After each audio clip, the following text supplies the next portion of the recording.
capítulo 13, verso 10. Verso 1 al 10. Romanos 13, versículos 1 al 10.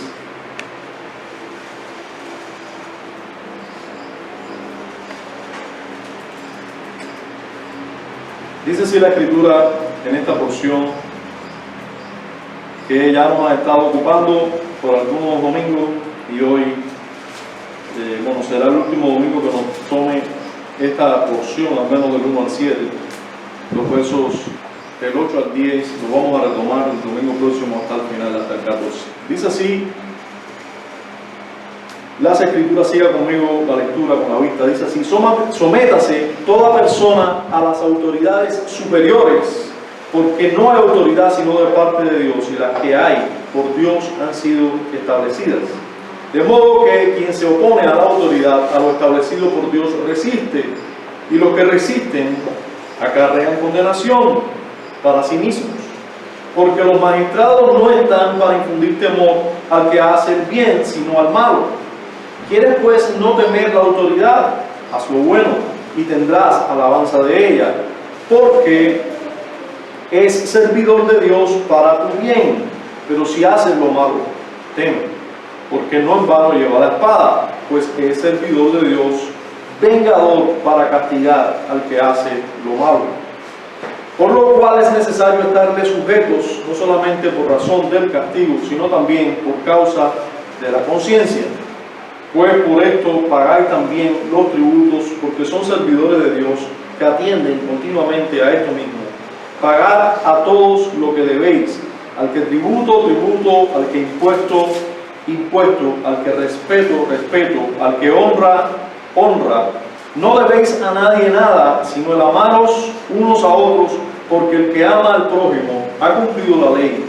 Porque no adulterarás, no matarás, no hurtarás y no dirás falso testimonio, no codiciarás. Y cualquier otro mandamiento en esta sentencia se resume: amarás a tu prójimo como a ti mismo. El amor no hace mal al prójimo, así que el cumplimiento de la ley es el amor. Padre, nosotros una vez más venimos a ti,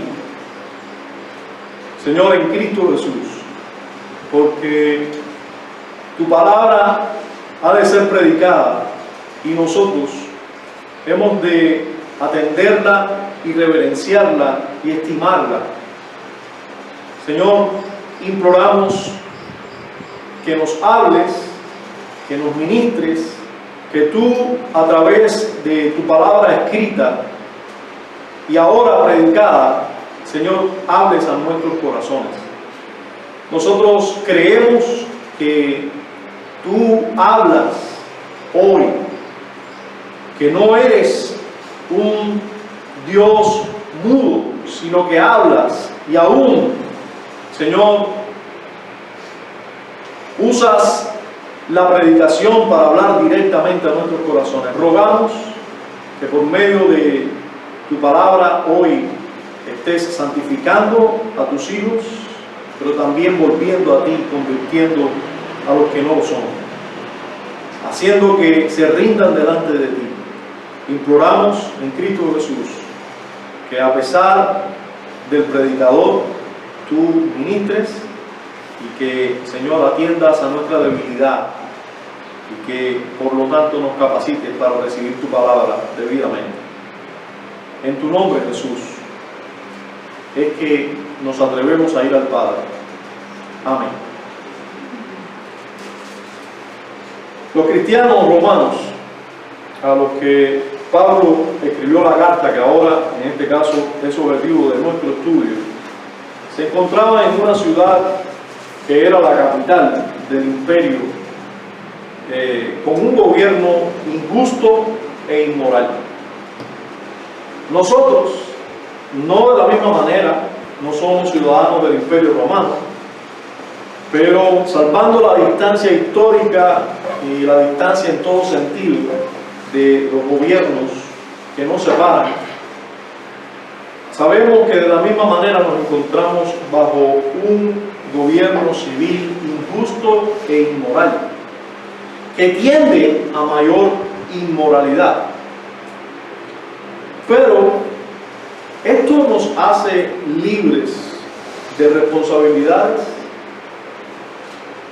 Esto nos hace libres a nosotros, el hecho de que los gobiernos sean inmorales e injustos, nos hace libres de responsabilidades o deberes para con los gobernantes o para con los habitantes de la sociedad en la que nosotros vivimos hoy. Por esta sociedad ser una sociedad injusta e inmoral, ya no tenemos responsabilidad nosotros. Debemos preguntarnos lo siguiente ante pasajes como el siguiente y realidades como las que vivimos. ¿Tenían deberes para con los gobernantes los romanos? ¿Qué deben hacer los cristianos en una sociedad donde los gobernantes son injustos? ¿Debemos sujetarnos a las autoridades aun cuando estas son injustas? ¿Debemos pagar impuestos o tributos cuando sabemos que los fines para los que se recaudan no son causas justas? ¿Qué deberes tenemos los que hemos alcanzado misericordia en Cristo para con los habitantes en general de una sociedad así de injusta e inmoral?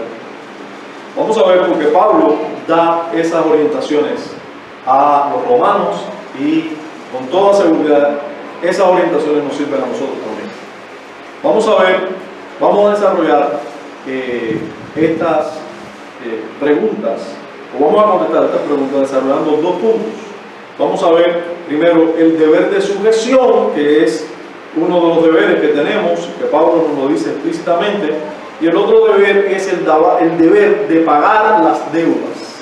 El deber de pagar las deudas. La palabra deber viene de deuda y por eso suena un poco raro, pero es así. El deber de pagar deudas y el deber de sujeción. Vamos a ver primero entonces el deber de sujeción, porque es primero el que se menciona primeramente.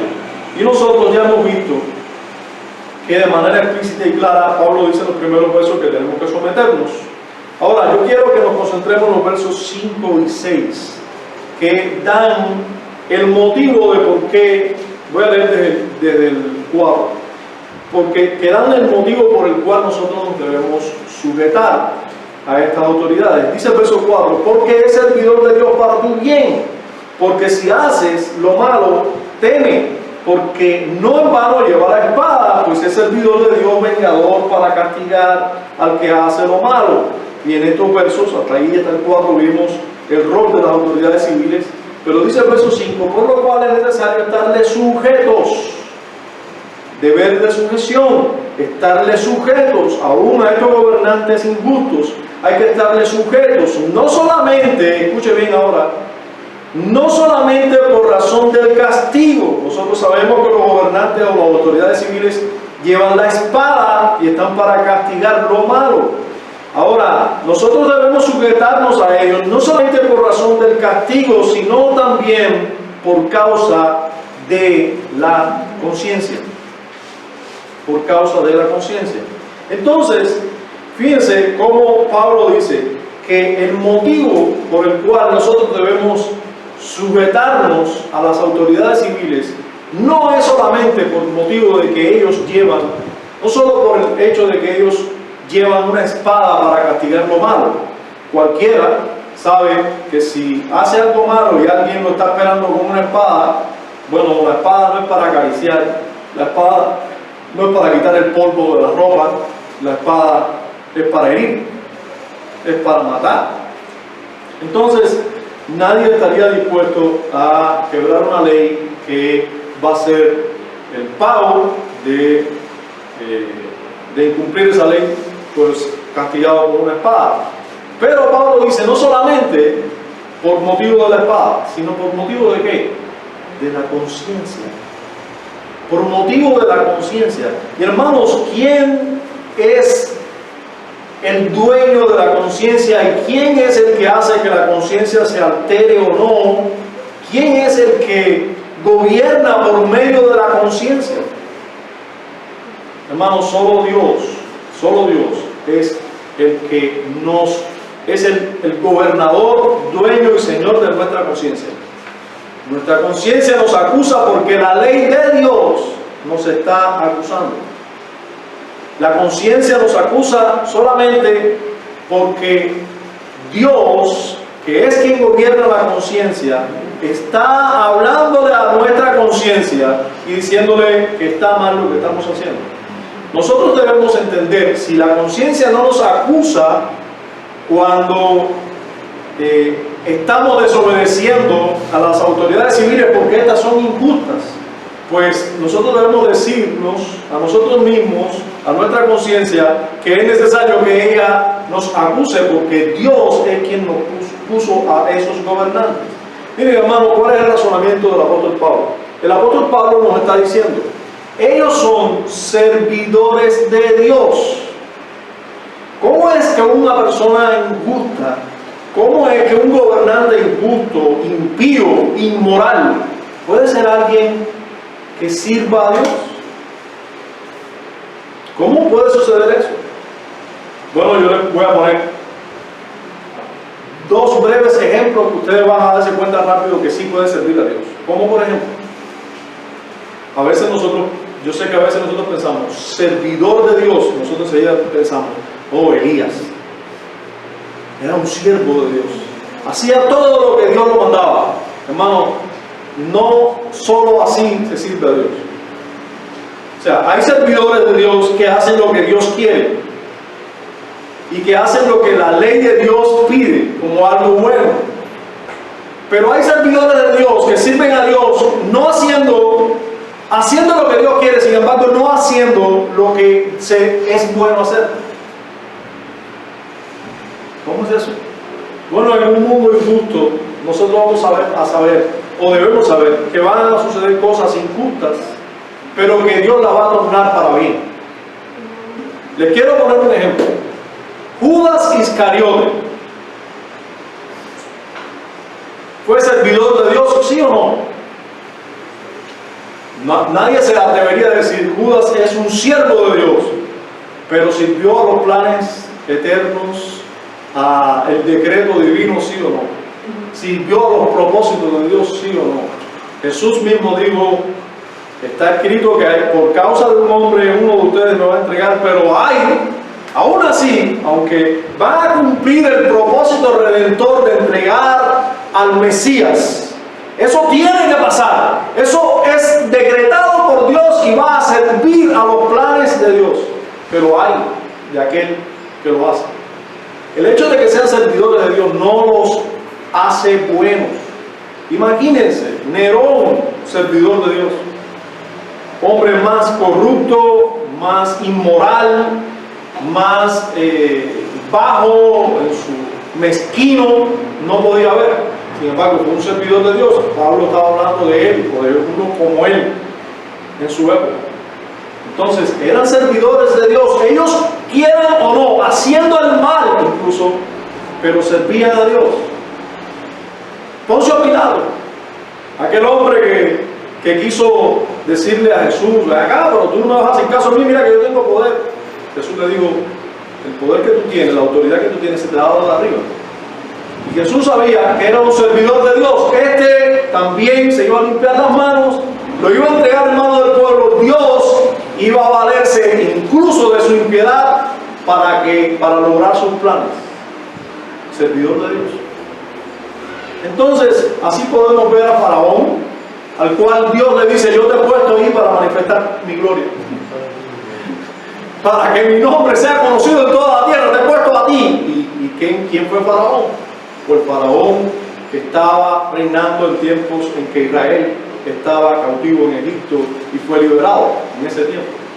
Dios, fue un siervo de Dios también.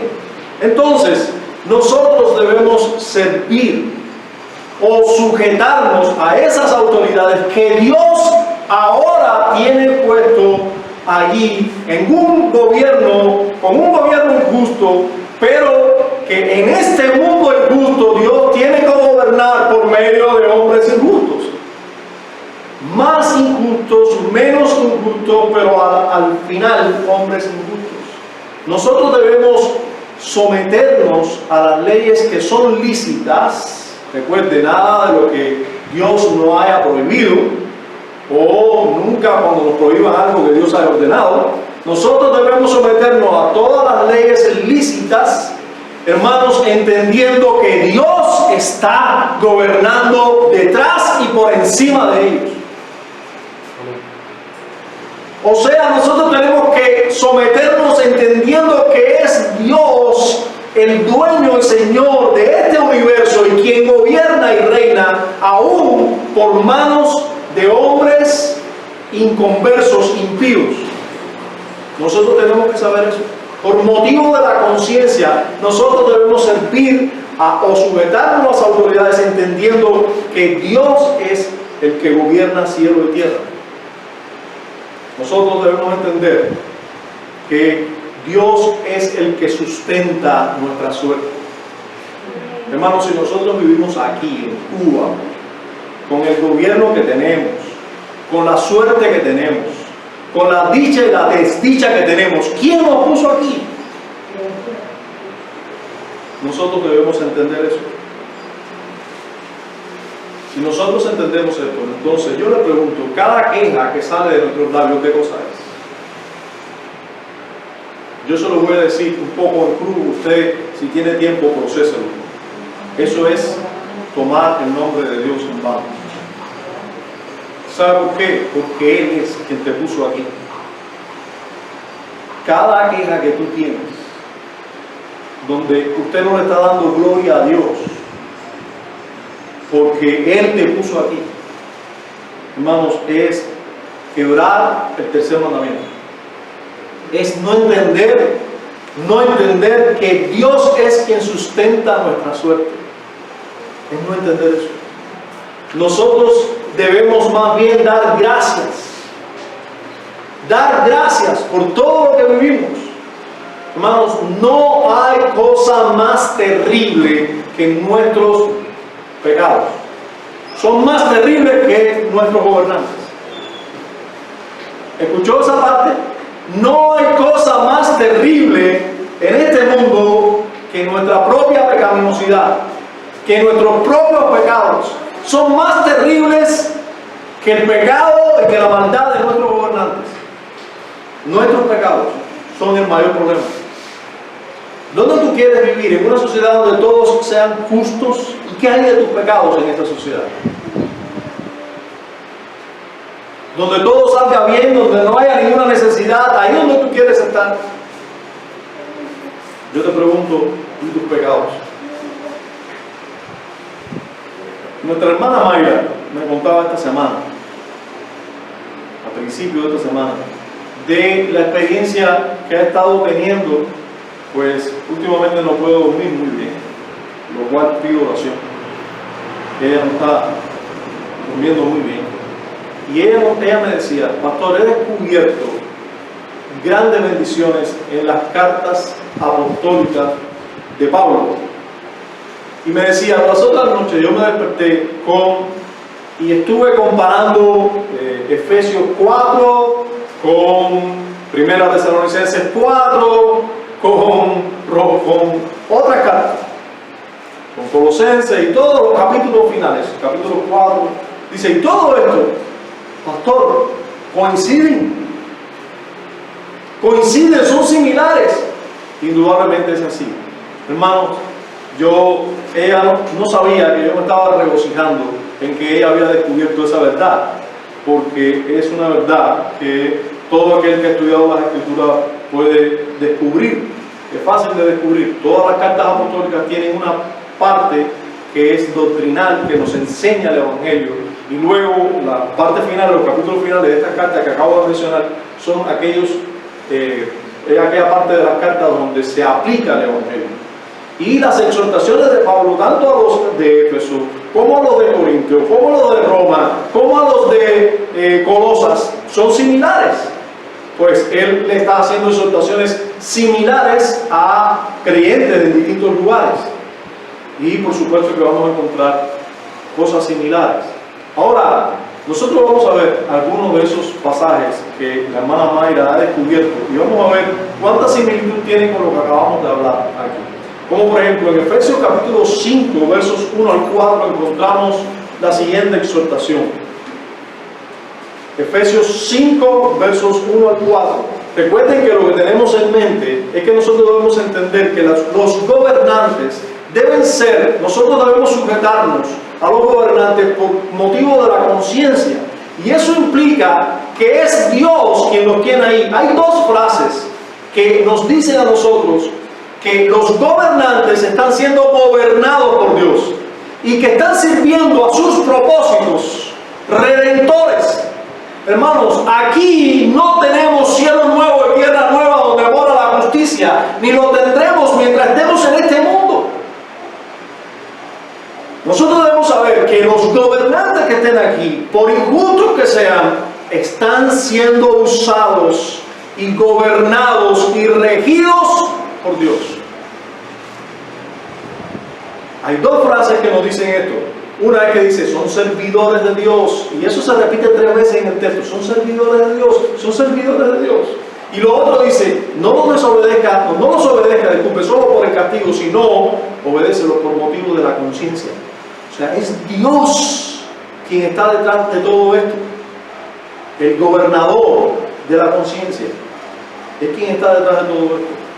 Entonces nosotros debemos tener todo, entender todo y saber que nosotros no tenemos motivos para quejas, sino para adorar y glorificar a Dios aún en medio de las injusticias.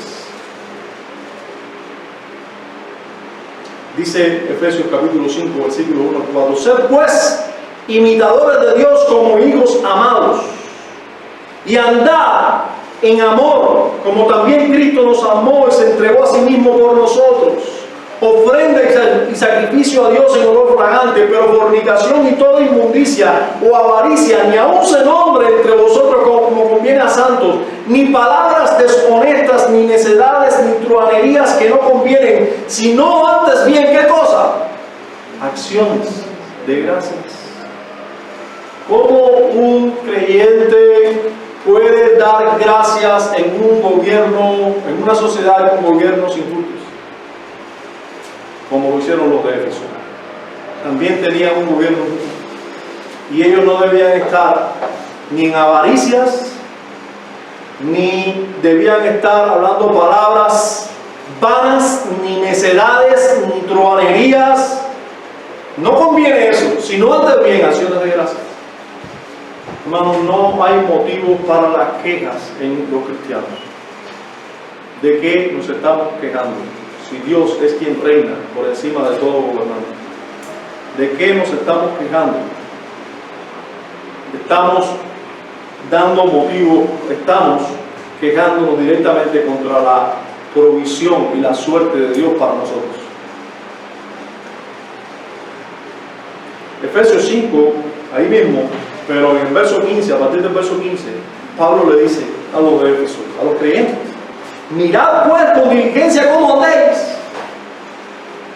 Mirad pues con diligencia cómo andéis, no como necios, sino como sabios, aprovechando bien el tiempo, porque los días son malos.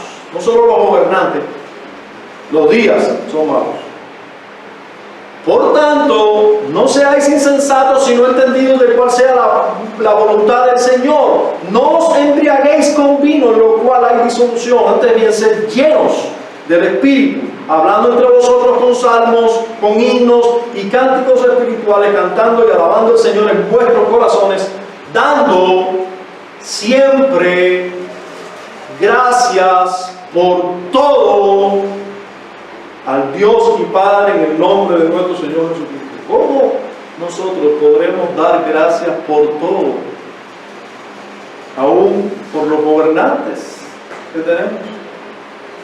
Sí, hermanos, yo les dije, y no estoy diciendo lo contrario a lo que he dicho en otros días predicando sobre este tema. Nosotros tenemos todo el derecho a orar y pedir mejores gobernantes. Nosotros tenemos todo el derecho, nosotros debemos no conformarnos con la injusticia. Nosotros debemos procurar no quejarnos, pero sí orar a Dios y pedirle a Dios en nuestras oraciones que venga su reino y que haya justicia, tanto en la sociedad como por la inmoralidad, por lo que haya en la sociedad, y también incluso por lo que los gobernantes legislen que sea en contra de la voluntad de Dios. Nosotros debemos hacer eso, pero también nosotros debemos cuidarnos de quejarnos de todo, porque debemos recordar que Dios está gobernando por encima de todo. Y si se nos va el fluido eléctrico, pues cuidémonos de quejas. Debemos glorificar a Dios y gozarnos, porque Él así lo quiso. ¿Qué es lo que nos está diciendo el apóstol Pablo? ¿Ustedes creen que los de Éfeso no tenían motivo para quejarse? Claro, si no, Pablo no nos dijera, den gracias a Dios por todo, porque lo que ellos estaban haciendo era quejándose por todo. Nosotros tenemos todos la tendencia a quejarnos por todo. Pablo nos dice que nosotros tenemos que mirar a Jesucristo y andar de una manera piadosa y santa. Nos dice que tenemos que mirar muy bien con diligencia cómo vamos a andar, cómo vamos a dirigirnos al día entero. Si no al día entero vamos a llegar a una esquina y vamos a decir, oye, cómo está la situación, no es fácil, oye, qué malo está esto cada vez se pone peor. Y todas nuestras conversaciones y todo nuestro andar va a ser necio. Nosotros tenemos que andar como sabios, aprovechando bien el tiempo, porque los días son los que son malos. Y nos dice la Escritura que tenemos que ser sensatos de cuál sea la voluntad de Dios. Hermano, todo lo que está sucediendo puede redundar para bien. De hecho, Dios dice que para los que le aman todas las cosas ayudan bien. Los apagones ayudan a bien. Los gobiernos injustos e inmorales ayudan a bien a los que le aman. Entonces nosotros tenemos que ser no insensatos, sino conocedores de cuál es la voluntad de Dios. Y no andar embriagados como anda el mundo, con vino. Antes bien ser lleno del Espíritu. Nosotros tenemos que ser llenos del Espíritu. Pero andar quejándonos por aquí y por allá no hace que nadie sea lleno del Espíritu. El que es lleno del Espíritu y que procura ser lleno del Espíritu, mira a Dios en todo lugar, porque Él está en todo lugar. Él gobierna en todo lugar. Nosotros debemos cuidar nuestras palabras y llenarnos más de la palabra de Dios, dando siempre gracias por todo. Y nosotros debemos tener cuidado de esto, pues la tendencia es lo contrario. En Filipenses capítulo 4 también, como observaba nuestra hermana, hay un parecido extraordinario con estas palabras. Y ustedes saben, hermanos, ¿por qué las mismas palabras? ¿Por qué las mismas palabras a los de Éfeso que a los de Filipo? Filipenses capítulo 4. Que hoy Dios a los colombinos, pero estoy seguro que a todos los cubanos y también a todos los ciudadanos del mundo se nos pueden decir las mismas palabras. ¿Saben por qué? Porque los pecados del ser humano son los mismos casi en cualquier lugar del mundo. Y por eso Pablo, desde una prisión, desde una celda, sin fluido eléctrico, sin ventiladores, ni split, ni nada por el estilo, desde una celda, le dice a los creyentes que no estaban en una celda, aunque no tenían ninguno de esos beneficios tampoco en esa época, pero les dice, desde la celda, les dice a los que estaban libres, regocijaos. ¿Cómo es eso? Sí. Hay motivos para regocijarnos. ¿Saben en quién? En Cristo Jesús, en el Señor Jesucristo que se dio por nosotros. En Él nos podemos regocijar. Pero fíjense como las palabras que les dice, porque son muy importantes. Regocijaos en el Señor siempre. Siempre. No dice cuando las cosas vayan bien y los gobiernos sean justos y la sociedad a tu alrededor no sea inconversa, sino que todo el mundo se porte bien. No, dice, regocijaos en el Señor siempre. Siempre. Y luego dice, otra vez digo, regocijaos. ¿Sabe por qué? Porque la queja, el mal humor y el pensar que Dios está no sé dónde, no hay motivo para regocijarnos. regocijarse si Dios no está gobernando, si quien está gobernando es un ser humano y los seres humanos son injustos y la impiedad sigue corriendo, pues hay motivo para estar todo el tiempo llorando, quejándose. Hermanos, lloremos delante de Dios por cómo vemos la sociedad, porque Él vive y Él nos escucha en la oración. Lloremos delante de Él, delante uno de otro, regocijémonos en el Señor. Dice el apóstol Pablo que tenemos más cosas que hacer, le dice así a los filipenses. Voy a leer hasta el verso 7, dice: vuestra gentileza sea conocida de todos los hombres. Los gobiernos civiles, las autoridades civiles no son gentiles, lo que hacen es quitarnos y no nos dan. Sé tú gentil. Vuestra gentileza, la vuestra, sea conocida de todos los hombres. El Señor está cerca, dice el apóstol Pablo. El Señor está cerca. Él está cerca de nosotros. Él nos ve en todas nuestras obras, pero Él está cerca y está por venir también. Él está cerca. Por nada estéis afanosos, sino sean conocidas vuestras peticiones delante de Dios. Mira cómo nos induce a la oración una vez más. Sean conocidas vuestras peticiones. Tú estás afanoso por algo, tú estás preocupado por algo. Regocíjate. Cuando estés preocupado, ve a orar. Y vuestras peticiones sean conocidas delante de Dios en toda oración y en todo ruego. Pero ahora, no solamente te quedes preocupado, con acción de gracias. Con acción de gracias, porque Dios siempre te escucha. Con acción de gracias. ¿Y saben qué va a pasar? Va a pasar esto. La paz de Dios, que sobrepasa todo entendimiento, guardará vuestros corazones, vuestros pensamientos en Cristo Jesús. Cuando usted va y deposita toda su ansiedad en Dios, entonces usted va a tener plena y total paz. Y algo similar le dice a los tesalonicenses en el capítulo 5, versos 16 al 18. Les dice, fíjense, las mismas palabras. Qué curioso, ¿verdad? Qué curioso. No, ustedes no se quieren someter a las autoridades. Ustedes tienen seguro una queja a flor de labio todo el tiempo. En la punta de la lengua siempre hay una queja. Usted no se quiere regocijar. Yo sé que es así. Pero eso no sucede solo con los de Éfeso. Eso sucede con los de Filipo, pero también con los de Tesalónica. Tesalonicenses 5, 16 al 18 dice: estad siempre, primera Tesalonicenses, dice: estad siempre gozosos. ¿Cómo es eso? Lo mismo, sí, porque es que seguro Él nos vio cuando nosotros andábamos por ahí diciendo: oye, no es fácil, ¿cómo está la situación? Oye, tú dices, no, horrible. Todo parece indicar que allá en Éfeso era igual. Todo parece indicar que por allá, por Filipo, era igual. Y parece que en Tesalónica lo mismo. La gente no hacía otra cosa que quejarse, que estar preocupado, turbado, afanado. Y Pablo les dice: estad siempre gozosos. Para no decirle regocijado. Bueno, mira, lea la parte que le mandó a los Filipos, a los filipenses, para que sepan que se tienen que regocijar. Bueno, para no decirle la misma palabra, dice: oye, estad siempre gozosos. Orad sin cesar.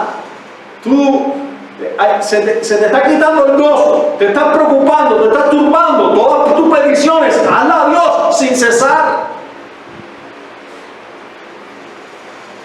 Dad gracias en todo.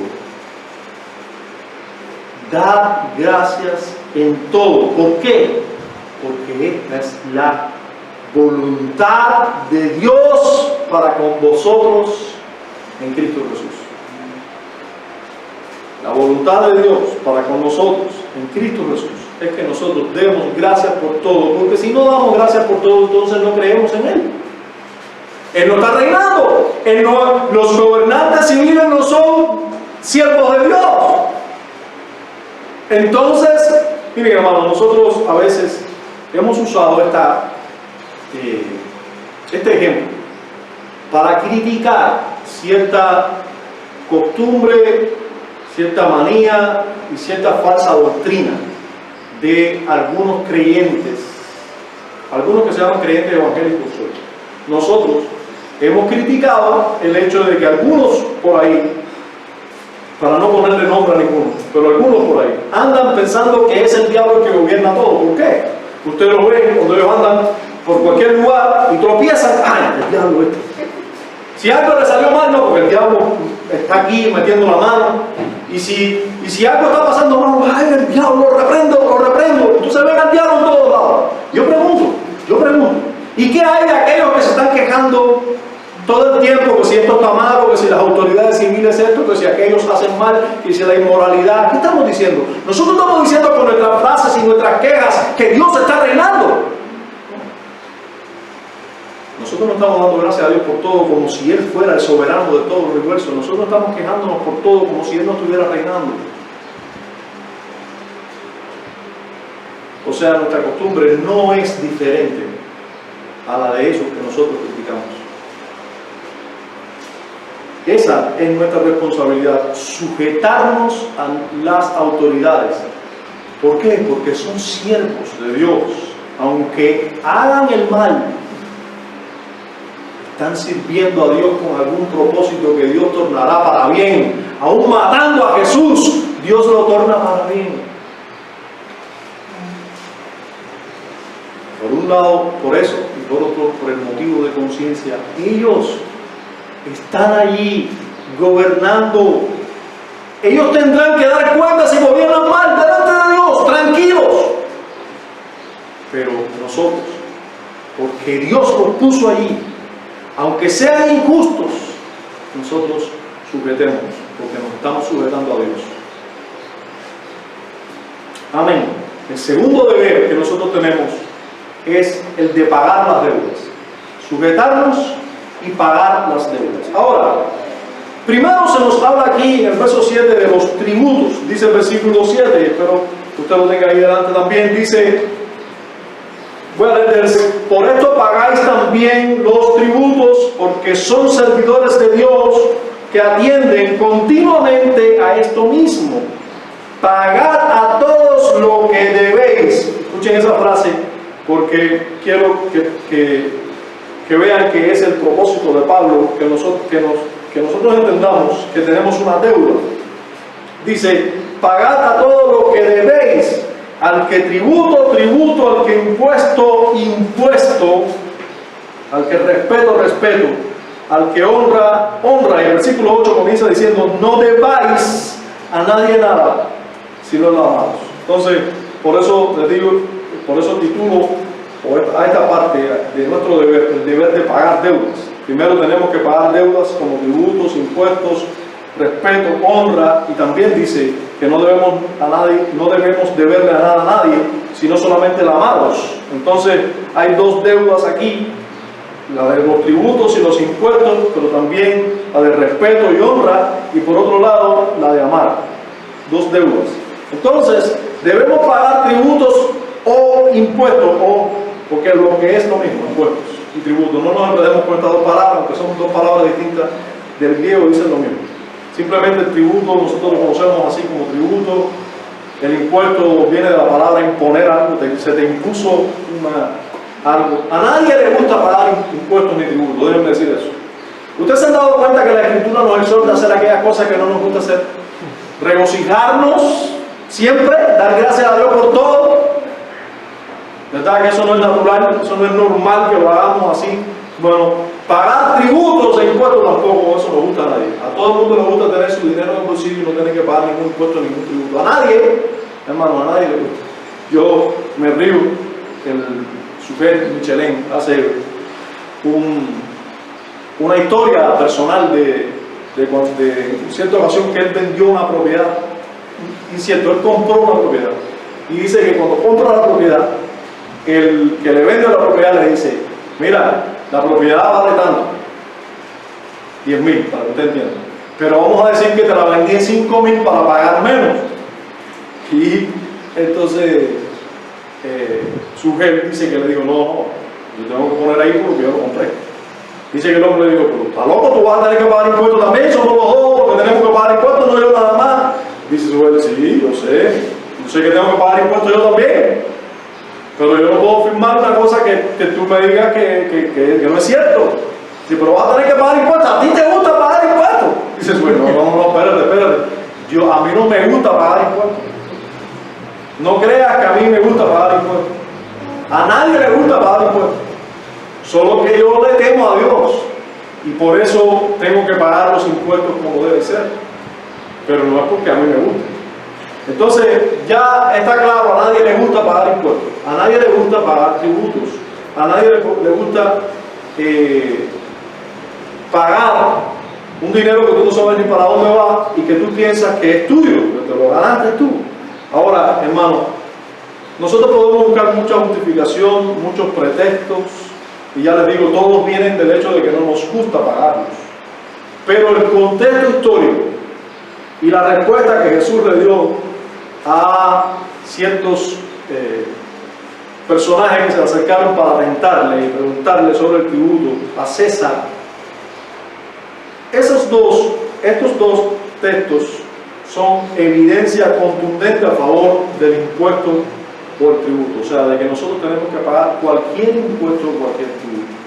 El hecho de que Pablo le diga a los romanos, allí en la capital del imperio, que tenían que pagar tributos de ese imperio, cuando ellos conocían muy bien las orgías de los emperadores, cuando ellos conocían muy bien quizás para dónde iban esos tributos, y que Pablo les haya dicho, tienen que pagar los tributos y los impuestos, lo que les pidan, tómenlo como una deuda que ustedes tienen con ellos.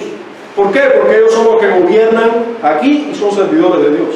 Ellos son los que van a guardar de ustedes de opresores. Ellos son los que van a velar porque no se mate en serie ni se robe, y van a velar por la propiedad privada. Si lo hacen bien o mal es un asunto de ellos, ellos van a tener que darme cuenta, pero ustedes paguen los tributos. Paguen los tributos. A Jesús le enseñaron nada más y nada menos que la moneda de César, lo cual para un judío era idolatría pura, porque tenía la imagen de César. Y Jesús tomó la moneda, le dijo, denme la moneda, ven, ¿quién está ahí? César, denle a César lo que es de César y a Dios lo que es de Dios. Jesús está diciendo con ellos, no me interesa si ellos son idólatras o no, no me interesa lo que hacen con ellos, ellos están pidiendo esto, y Dios los tiene allí, de alguna manera, ellos deben ser honrados. Denle a Él lo que Él pide, pero denle a Dios lo que Dios pide. Entonces, no tenemos derecho a decir, no, porque tal. ¿Ustedes saben para qué tomaban los impuestos los ciudadanos romanos? Bueno, para pagarle al ejército que iba a conquistar y que los tenía dominado a ellos. O sea, imagínense que los judíos estaban dominados por el imperio romano y tenían que pagarle de su dinero al imperio romano para pagarle a esos soldados que los tenían dominados a ellos. Jesús le dijo, paguen los impuestos. Pero también sabían que le pagaban de ese dinero, le pagaban a los reyes como Herodes, que era un rey vendido al imperio romano, que no era una gente piadosa, injusta. Jesús dijo, denle a César lo que es de César. Nosotros, hermanos, no debemos estar evaluando para quién son los impuestos, para qué lo usan. Eso es un asunto de ellos. Ellos tendrán que darle cuentas a Dios. Ellos están ahí puestos por Dios, lo sepan o no. Ellos tienen una autoridad por encima de ellos y tendrán que darle cuentas a Dios de lo que hacen con los impuestos y con los tributos. Si cobran de más, tendrán que darle cuentas a Dios. Si lo toman para causas injustas, tendrán que darle cuenta a Dios. Usted sabe que en el infierno el tormento no será igual para todos. No, Jesús dijo eso. Jesús dijo que en el día del juicio la culpa y el juicio sobre Sodoma y Gomorra iba a ser menos severo que contra las ciudades donde él salió predicando y no creyeron. En el día del juicio y de ahí para allá va a haber mucho más tormentos para unos que para otros. Todos estarán en tormentos, pero unos tendrán más que otros por la eternidad. Usted me dirá, ¿qué hay de la tarifa eléctrica en Cuba? ¿Qué injusta? Déjeme decirle, yo he sido un estudioso de la tarifa eléctrica. En mis tiempos y momentos de quejas, pues no se crean que no los tengo también. he investigado y he investigado abundantemente de cómo son las tarifas eléctricas en otros países. Y yo les aseguro que la tarifa eléctrica de este país es una de las más caras del mundo. Les aseguro eso para no decir que es la más. Que hay mucha injusticia en ello. No estoy en contra, pero les voy a decir también que recuerden que cuando usted deje de pagar la tarifa eléctrica, usted no solo está quebrando la ley de Dios de pagar impuestos y se está riendo de las autoridades, usted se está riendo de Dios también, porque es por motivo de la conciencia. No es solo por motivo de las autoridades. Usted no está diciendo la verdad, usted está mintiendo, usted está negándose de pagar un impuesto que debe ser pagado a las autoridades que Dios ha puesto.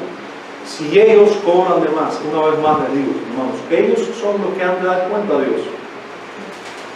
Usted pague lo que debe. Si es impuesto, impuesto. Si es tributo, tributo. Pague lo que debe. Si es respeto, respete. Hermanos, hay autoridades, aunque no se, usted dirá, bueno, moralmente y por justicia no se merecen ningún respeto, pero por el uniforme, por el cargo, se merece respeto. Pero algunos merecen incluso honra. Honra. Entonces nosotros debemos honrarles también. Usted sabe que en el 5º mandamiento de la ley moral, de los 10 mandamientos, dice: honra a tu padre y a tu madre y serán largos los días de tu vida. Usted sabe que ese mandamiento incluye las autoridades civiles. Todo aquel que te protege, te cuida y que es alguien que ha dado bienes y que además es antiguo de nosotros en la sociedad, siempre vamos a tener personas que están por encima de nosotros. Como por ejemplo, ¿quién debe ser más honrado? ¿Un niño o un anciano? Indudablemente un anciano. Es una persona ya de respeto, que debe ser honrada. Y un niño debe respetar a un anciano, debe honrarlo a un anciano. Las canas se honran. De la misma manera, hermanos, las personas que tienen mucha responsabilidad deben ser honradas. Pero ellos no cumplen con su responsabilidad. Eso es un asunto de ellos delante de Dios, a quien tienen que darle cuenta. Pero tú debes honrarlos. Al que honra, honra. Los catecismos históricos, todos los catecismos históricos, están de acuerdo en el hecho de que el 5º mandamiento, honra a tu padre y a tu madre, incluye honrar a los ancianos, incluye honrar a todos los que tienen autoridad por encima de nosotros. Los padres tienen autoridad por encima de los hijos, pero implica honrar a todos los que tienen autoridad. Ahora, hay un deber que es el último de los deberes mencionados aquí, que es el deber de amar. Dice el verso 8: no debáis a nadie nada, sino el amaros unos a otros. Ahora, fíjense cómo dice que no debemos deber nada, de la misma manera que habíamos dicho, que todo lo que debemos pagarlo, el tributo, el impuesto, el respeto, debemos también pagarlo, y la honra. Pero ahora habla de otra deuda, una deuda extraña, ¿verdad? La deuda de amar.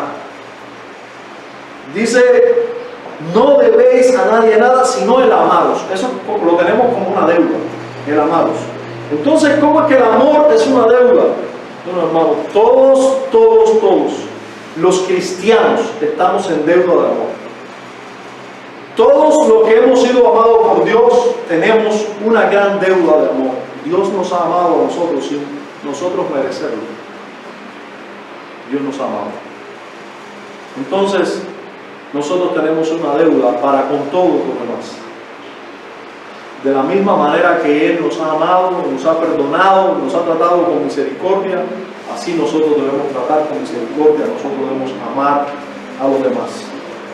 Ahora, ¿a quién debemos amar? ¿Solo a las autoridades civiles? Ahora Pablo está hablando aquí de las autoridades civiles. No, ahora Pablo está hablando aquí más que eso. Pablo dice, tenemos una deuda con las autoridades civiles y es de impuesto, de honra, de respeto. Pero aquí nos comienza a hablar de una deuda que tenemos con todo el mundo. Dice, pero no debáis a nadie, no solo las autoridades civiles, sino a nadie, nada, sino el amaros unos a otros, porque el que ama, y ahora va a decirnos a quién, al prójimo, ha cumplido la ley. Ya no nos está hablando solo de las autoridades civiles, ahora nos está hablando del prójimo.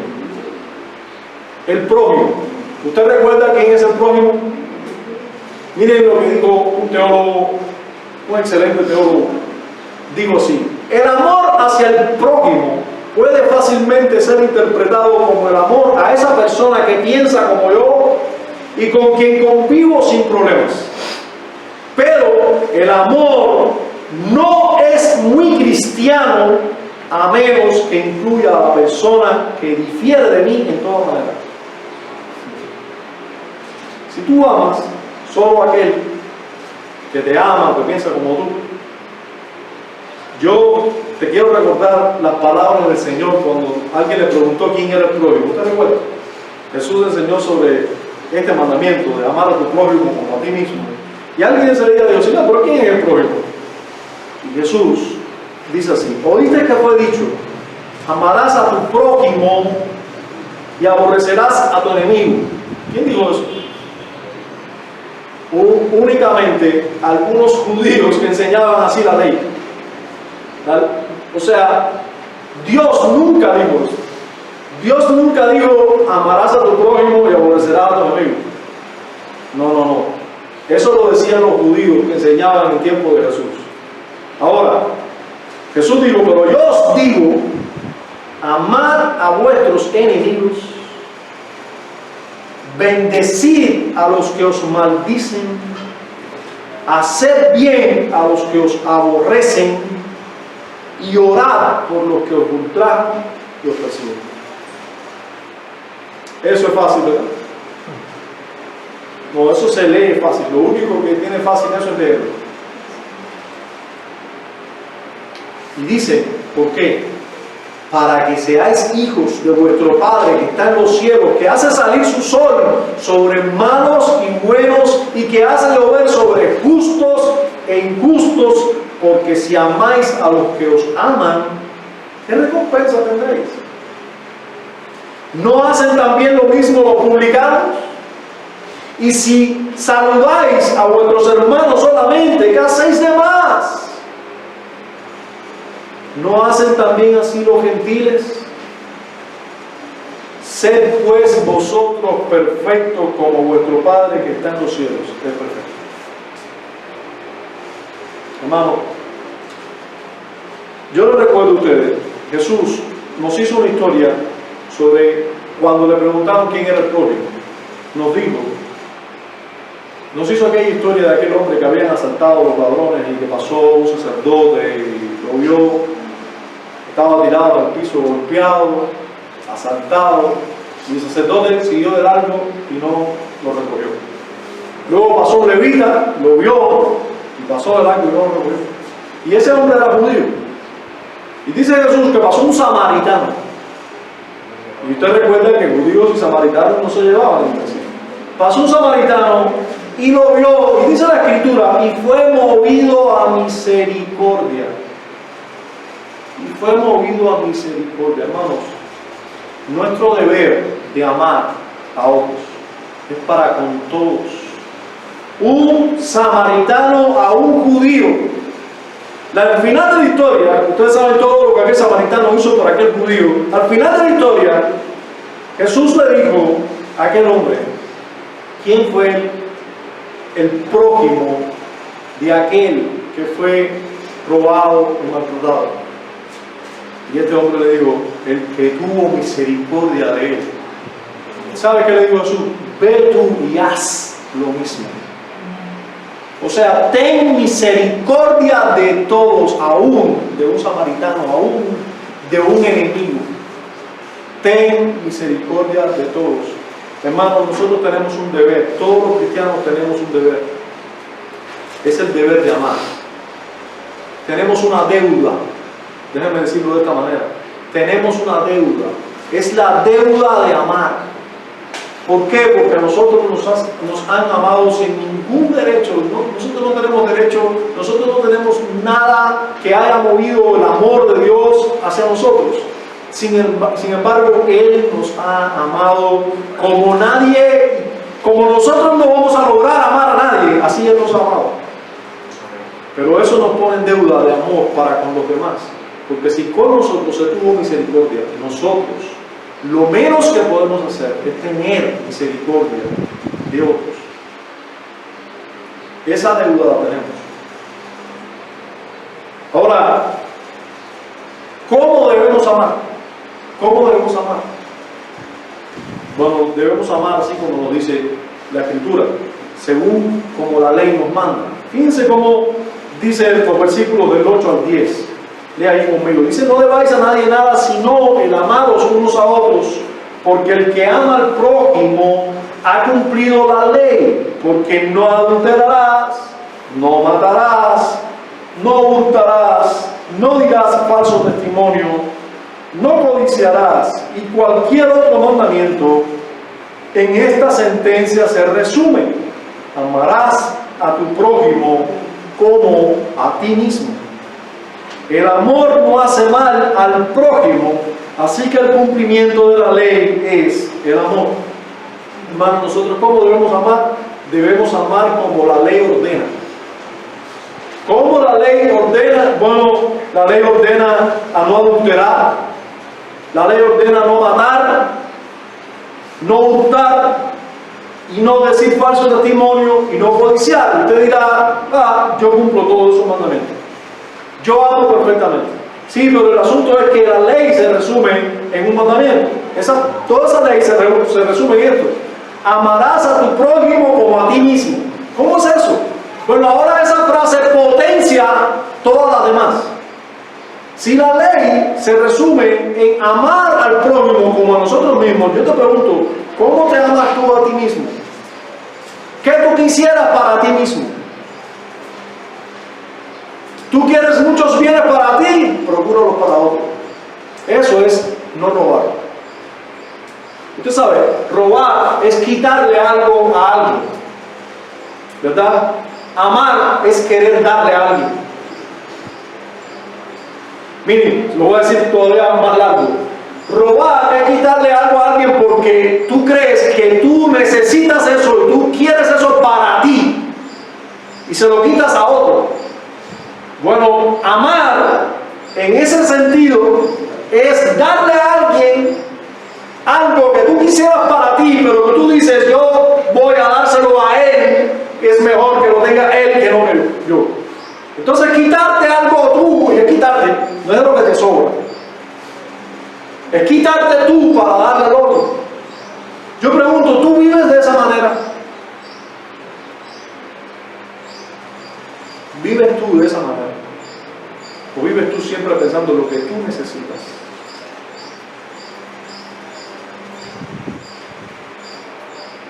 ¿Vives tú como teniendo una deuda de amor en esta sociedad? ¿O vives tú siempre pensando en lo que tú quieres, lo que tú necesitas? Y no ves a los otros como tú no les robas. Tú dirás: yo no les robo. Pero yo te pregunto, ¿pero lo amas como a ti mismo? Yo no los mato, pero tú procuras el bien para ellos así como lo procuras para ti. Estás procurando tú su bien, su vida. Hermanos, matar es quitar la vida del hombre. Entendiendo que ese hombre es imagen de Dios, yo no puedo matarlo. Pero hermanos, recuerda, ese mandamiento se resume en amar a tu prójimo como a ti mismo. Tú no procuras matarlo, pero tú procuras que tenga vida. ¿Cómo lo haces? Tú estás pendiente de tu prójimo, y estamos hablando no solo de tus hermanos, de los gobernantes, de los enemigos, de todos los que viven en una sociedad injusta, que no piensan como tú, que no conviven contigo sin problema. No, los que tienen problemas, procuras tú su bien, su vida. ¿Estás amándolo como a ti mismo? ¿Estás amándolos como se nos ha amado a nosotros?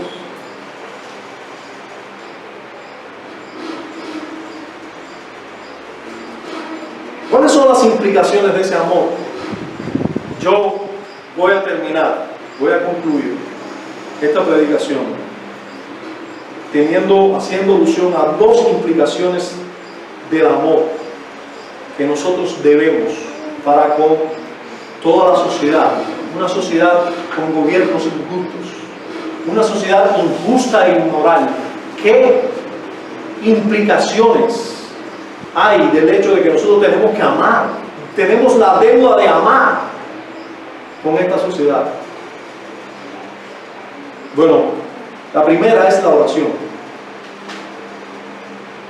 La oración por nuestros hermanos, pero también por nuestros vecinos, por nuestros amigos, por nuestros gobernantes, por nuestros enemigos, por los inmorales, por los injustos. Oración por todos ellos es una de las mayores expresiones de amor genuino que nosotros podemos dar. Y esto porque estamos delante del que puede hacer el mayor bien, pidiendo ese bien para nuestro prójimo. Hermanos, la mejor manera de amar es esa. Yo estoy seguro que orar bien por alguien nos va a motivar a hacer algo por ese alguien. Cuando nosotros llevamos tiempo orando por alguien, nosotros todos vamos a querer hacer también cosas por ese alguien. Y vamos a querer hacer cosas siendo guiados por aquel al cual oramos.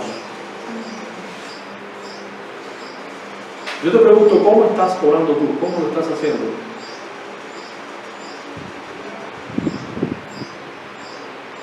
¿Por quién oras? ¿Por quién?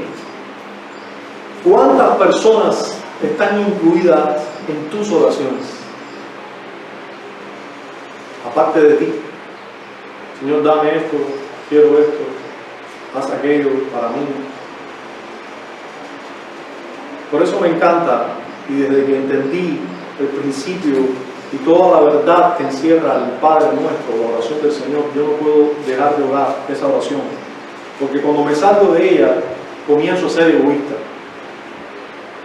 Pero qué bueno que cuando el Señor nos enseñó, ahora nos dijo, oren así: Padre nuestro, no mío, nuestro. Nos hace ir siempre en lugar de otros a la oración. Padre nuestro, está incluyendo todos los que tienen un Padre arriba, que es Dios. Padre nuestro que estás en los cielos. ¿Qué pides por esas personas por las cuales tú oras? Si es que hay algunas personas. ¿Están incluidos tus vecinos en tus oraciones? ¿Tus amigos? ¿Tus enemigos? ¿Tus compañeros de trabajo y estudio? ¿Están incluidos? ¿Cuánto tiempo tú dedicas a orar por personas? ¿Estás cumpliendo tú el deber de amar orando?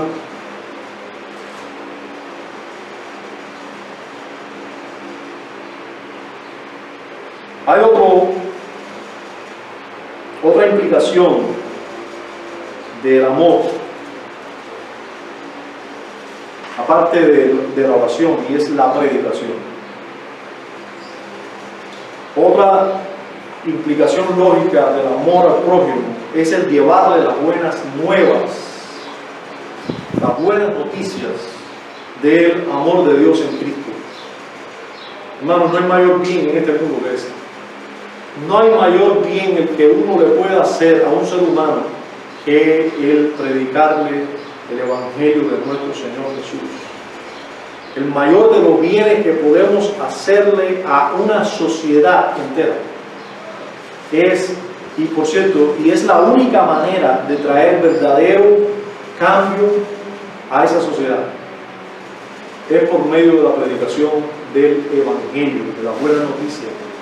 Levantar a Cristo en alto, levantar a Cristo bien en alto, como Moisés levantó la serpiente en el desierto. No es otra cosa lo que tenemos que hacer. No es llenar las redes de nuestro disgusto por la inmoralidad sexual de aceptar el homosexualismo en las escuelas o en la sociedad. No es llenar las redes de nuestro disgusto ante el aborto. Eso está bien, pero hay algo mejor: predicar el Evangelio y poner a Cristo bien en alto. Bien en alto. Nosotros no debemos dejar de decir lo que hemos visto y oído. La única esperanza para el verdadero virus 100% mortal y más virulento que azota a la humanidad entera es el sustituto por Dios, la mejor vacuna, el mejor remedio. Es aquel, y el único remedio, es aquel que Dios ha provisto para perdón de nuestros pecados. Porque el mayor de los virus es el pecado que mora en nosotros, que está en nosotros, que camina con nosotros, que nos ha invadido a nosotros y que nos hace rebelarnos continuamente contra Dios, y eso trae la ira de Dios, y de eso somos culpables todos. Hermanos, la gloriosa verdad de que Cristo Jesús vino al mundo para buscar y salvar al pecador es la verdad que no podemos dejar de decir, no podemos dejar de predicar en todo lugar y en toda oportunidad. La iglesia, el mayor mal que le puede pasar a la iglesia es dejar de ser sal. Es dejar de ser luz. Si un mal me agobia a mí como individuo, es que yo deje de ser sal y deje de ser luz en este mundo. Y yo no voy a ser sal y luz solo tratando bien a mi esposa, solo diciendo que no me gusta el aborto, solo diciendo que las inmoralidades sexuales que hoy se promueven son condenadas por Dios. No solo así, yo voy a ser sal y luz si yo oro por este mundo, por este pueblo caído, por esta sociedad injusta, y si yo les predico el Evangelio a todos ellos. Solo así, llevándoles a Cristo, llevándoles la única solución de sus pecados, que es Cristo, que es rendir sus vidas al único mediador y salvador. Solo así voy a ser sal y voy a ser luz en este mundo. Padre, a ti sea la gloria y la honra. Señor, nosotros somos pecadores que necesitan tu gracia. Para nosotros será imposible someternos, sujetarnos a las autoridades, sino por tu gracia. Solo si entendemos que tú eres quien gobierna cielo y tierra, haznos entender esto. Concédenos también, Señor, pagar toda deuda, todo tributo, todo impuesto, pero también el respeto, la honra, pero sobre todo concédenos pagar la deuda que tenemos de amor. La deuda que tenemos de amor. Concédenos amar a nuestro prójimo en esta sociedad. Concédenos dar gracias por todo. Solo que hayan quejas delante de ti, pero con acción de gracias, entendiendo que tú nos escuchas y que tú gobiernas cielo y tierra. Concédenos vivir sabiamente, entendiendo los tiempos, que los días son malos. Aprovechemos bien el tiempo. Bendito Dios. Concédenos ser llenos de tu espíritu y amar, así como tú nos has amado. amar, orando y predicando la buena nueva de que en ti hay salvación, en ti, Jesús, hay perdón. Concédenos esto a tu iglesia en este tiempo. En Cristo Jesús te lo pedimos. Amén.